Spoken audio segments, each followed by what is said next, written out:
各位线上的同修，大家晚安，大家好，感恩大家来参加线上读书会。今天晚上我们读书会的主题是要能吃苦，但不要苦修啊。这句话呢，开宗明义告诉我们啊，吃苦跟苦修两个外表相似，但内涵跟方向大不相同啊。也是在提醒我们呢，正确的修行方法跟心态啊。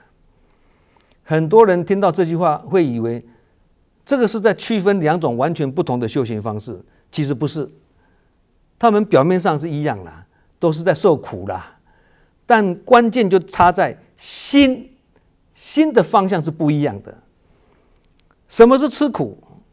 吃苦的重点在于承担跟磨练跟历练，是在因缘中啊尽本分跟戒事练心呐。例如为家庭付出啦，为工作尽责啦，为人群付出啦，不计较辛劳，在工作中或志工活动中呢，任劳任怨的。这些过程中难免会辛苦，但内心却没有计较，反而越做越踏实，越做越欢喜啊！这些苦对他来讲是随缘消旧业的，并从中提升智慧，消除我执。是把辛苦化为幸福啊！这些苦都是心智提升跟心念转化的过程，所以是有意义跟有方向的啊。这个叫做吃苦啊。那什么叫做苦修呢？苦修是把苦当成一种表现啊，刻意让自己很累、很压抑，甚至心里可能会想：我比别人辛苦哦。我比别人有修行表面上是在修啊，但内心却是在累积我相。这样的苦呢，不但没有让人很自在，反而容易产生烦恼。其实我们从释迦牟尼佛的这个修行经历就知道嘛，佛陀出家后，曾经过了6年的苦修啊，长时间不进食啊，严格压抑身体上的需求几乎把自己的身体琢磨到极限，让身体极度消瘦虚弱。这样子的修行方式反而没有正道，因为只是苦其身，但未必能够明其心也就是说，身体很苦，但智慧没有开最后佛陀发现光是让身体受苦，这种苦行并不能得到解脱而且过度的折磨身体呢，反而不利修行跟利益众生后来佛陀接受了牧羊女供养的羊奶嘛，这个故事大家都知道嘛他慢慢的恢复体力那这才放下了极端的苦行那这个告诉我们一个道理，就是修行也好，做人处事也好不能走极端，要走中道。中庸之道这样才是圆满的。那佛陀调整了修行的方向之后呢，在菩提树下禅定，最终呢觉悟成佛嘛。所以佛陀不是靠苦修成功的，而是放下苦修的执着之后呢，才真正证悟那佛陀用他自己的经历告诉我们，苦不是我们的目的，觉悟才是目的吃苦是为了成长，苦修只是执着于形式那苦如果变成一种执着的话，就反而变成修行的障碍啦。证严上人带领出家弟子秉持一日不做一日不食的清规戒律过着克勤克俭克苦克难的生活。表面上看起来是很苦，但不是苦修因为这只是一种修行人的生活教育那用一日不做一日不食来培养什么责任感，用克勤克俭来对治贪欲跟浪费，用克苦克难来培养韧性跟愿力重点不在于苦本身而是借着苦来修心在人群中呢，借着事借事练心呢。所以不是为苦而苦，而是为愿而苦。所以本质上呢，这是一种有智慧的吃苦。那近视近色的出家众，他们的生活如果从外面看起来，确实很像苦行的生活啊，也就是苦修啦。但是不是啊？他们不是在苦修啊，而是在吃苦，也就是刚刚讲的借苦修心啊。所以要判断是吃苦呢，还是苦修呢，要看三件事情，靠这三件事情来判断。第一，你是为何而苦？第二，心里有没有在想我很苦？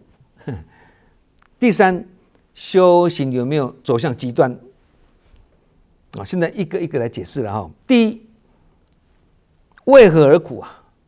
你是为何而苦啊？如果是为了自我磨练，跟利益众生，或培养福德，培养良好的生活习惯，那这个叫做吃苦。如果是为了证明自己很有修行或很有能耐，那这个就叫做什么？苦修。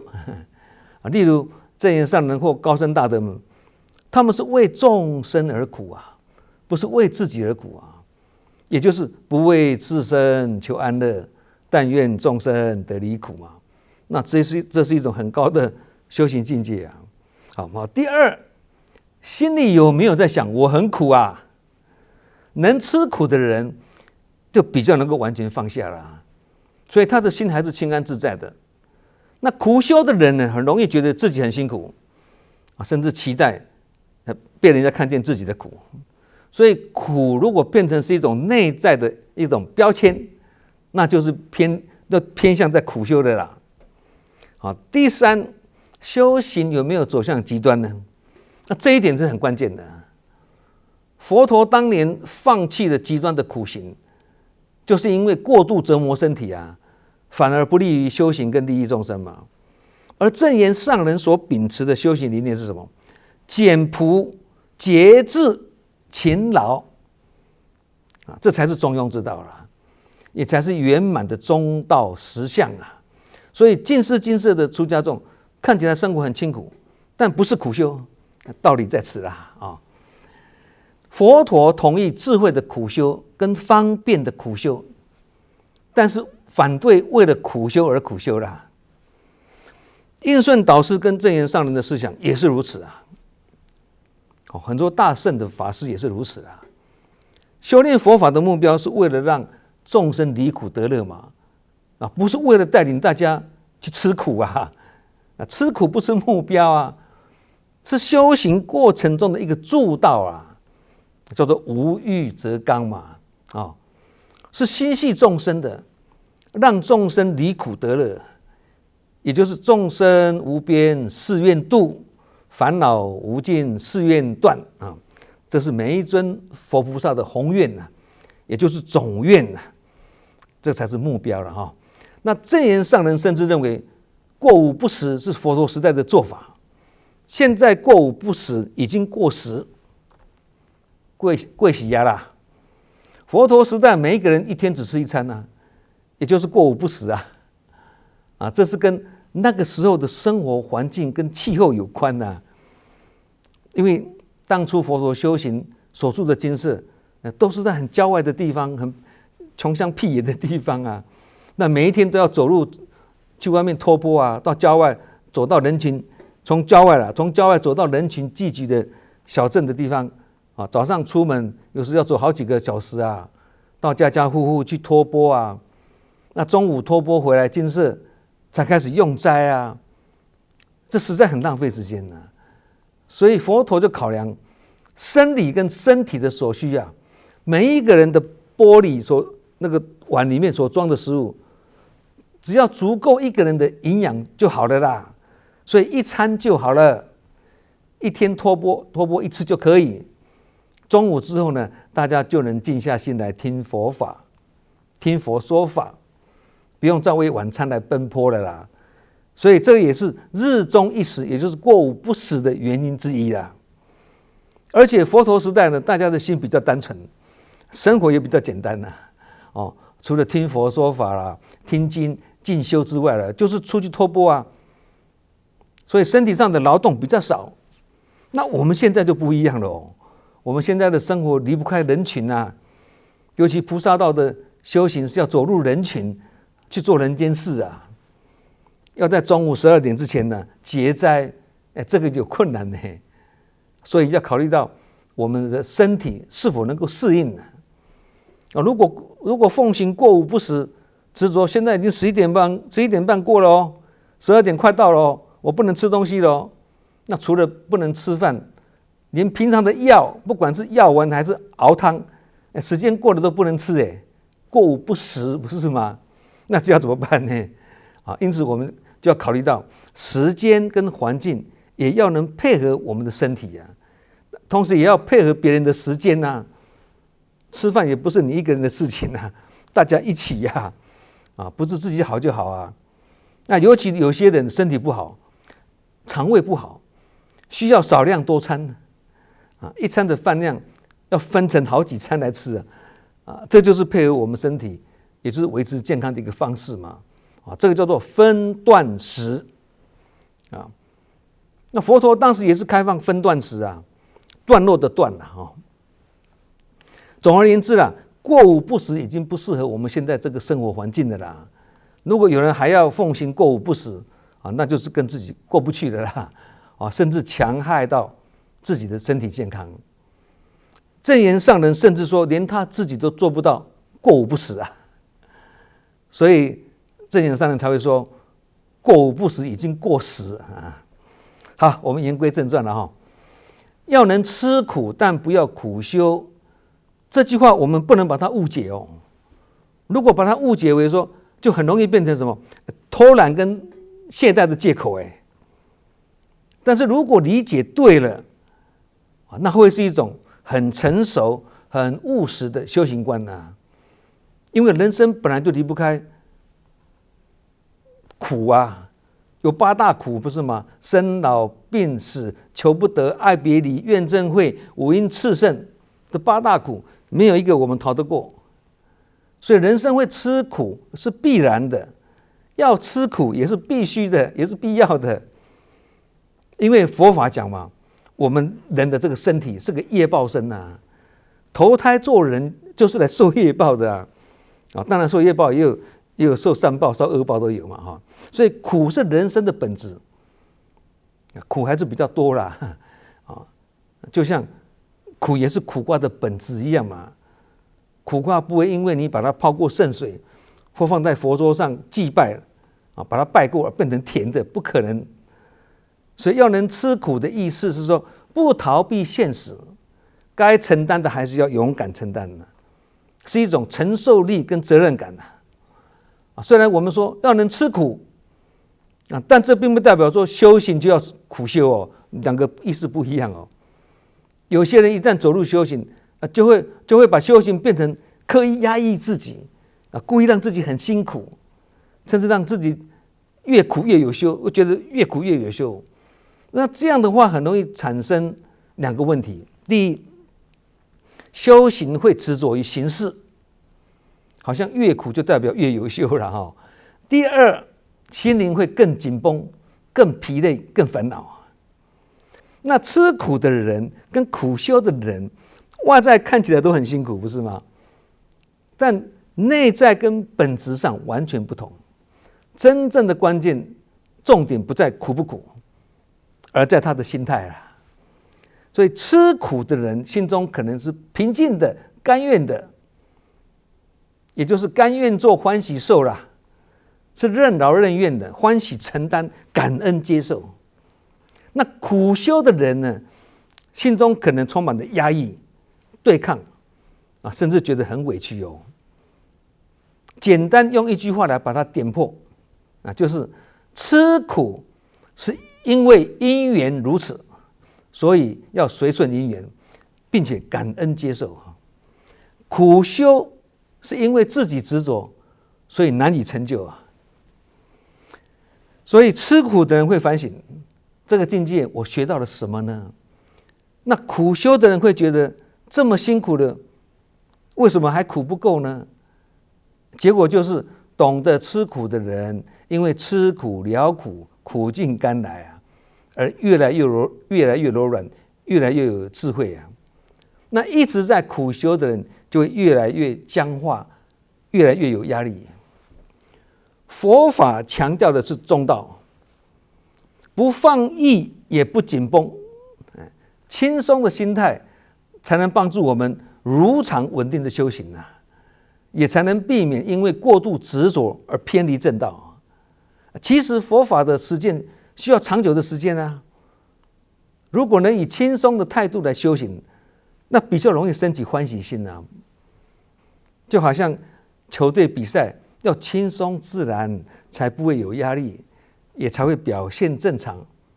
这个也跟兵法所讲的谈笑用兵的道理是一样的。不过要注意一点呐，虽然讲说轻松自然了，对不对？但是要注意哦，轻松但是不能轻浮，放松但是不能放纵，也就是求法要严肃，用法要轻松，应对进退还是要有所节制。佛陀讲法的时候，常常因为众生的根基不同，而采取灵活不同的方式来开示佛法，让大家容易接受啊。因此，如果我们学佛之后，对自己或对他人都过于严苛，甚至苦苦相逼啊，这可能会让人家却步哦。这样反而难以利益众生、度化众生啊。这样就是虽有弘法，却不利身，就无法度人的啦。我们常讲菩萨所缘，缘苦众生。那这个缘苦众生就是离不开苦难众生的意思，也就是有苦的人走不出来，有福的人就要走进去啊，就是心系苦难苍生的意思啦。想要做菩萨，就要去扮演人间菩萨的角色。那有人会问哦，那既然是缘苦众生啊，跟苦离不开，难道这样是苦修吗？刚才前面讲了，佛陀曾经苦修，但是没有开悟到嘛，反而让身心耗损了，因此提出了中道啊。所以佛陀不赞成苦修啊，但是赞成吃苦跟不享乐啊，这个也是为了避免执着跟分别的。那为什么都吃苦跟不享乐是为了避免执着跟分别呢？因为苦修的问题不在苦而是执着苦变成一种我在修行的一种执着，甚至一种围城般的我慢心里其实是在分别我比别人更苦，我比别人更精进啊，这样的苦呢，不但没有放下，反而加重了我的存在感。所以佛陀不赞成苦修，也不赞成享乐，但赞成吃苦道理在这个地方了那这里的吃苦不是在追求苦而是面对苦呢，不逃避，也不贪图安逸，因为贪图享乐也会升起执着。执着什么？想要更多啊，更久啊，更好啊，而且会越来越害怕痛苦啊，对痛苦产生抗拒跟逃避啊。那这个贪图享乐跟害怕痛苦，两个其实都是在分别心而不是平常心平常心的人是苦来了不抗拒乐来了也不贪恋，叫做进来不惧境界的进进来不拒，拒绝进去不留境界走了也不留恋这样才能慢慢走向以心转境，而不是被境界控制其实佛陀十大弟子的大迦叶尊者号称是苦修第一他的苦修方式就是离群独居嘛，但他的离群不是逃避人群这个很不一样而是内心不依赖人群。大迦叶他是苦修他独居，但是他的内心不依赖人群，这也是一种不简单的境界这个跟现在有些人离群独居的苦修性质上是不太一样的佛陀并没有一刀否认离群修行没有否认离群修行，但佛陀强调中道的重要性也就是说，不赞成沉迷于享乐跟安逸，也不赞成折磨身心的苦修了。是天冷了要穿衣服啊，身体累了要休息呀，肚子饿了要吃东西呀，而不是折磨自己的身体叫做苦修啊，不是这样啊。因为身体发肤，受之父母，不可毁伤。而且我们这个身体是载道器，有健康的身体才能够去服务人群，利益众生。好，我们今晚读书会要能吃苦，但不要苦修，就讲到这里。我们下周同一时间再见。